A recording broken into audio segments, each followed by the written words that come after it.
Now, the Kindertransport, which was organized by the Refugee Children's Movement, went about this way.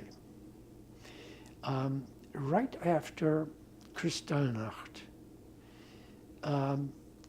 some ministers in the English Parliament asked that refugees be admitted to the country.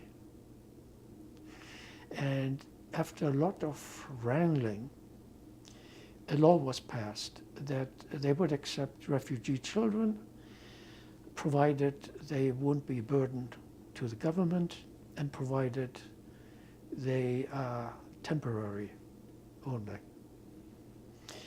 Then, with that law established,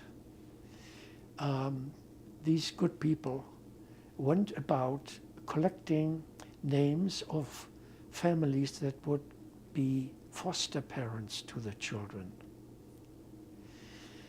and some group homes. Fortunately, there was a family, Jewish family, first generation immigrant in Cardiff, Wales, and they vouched for me.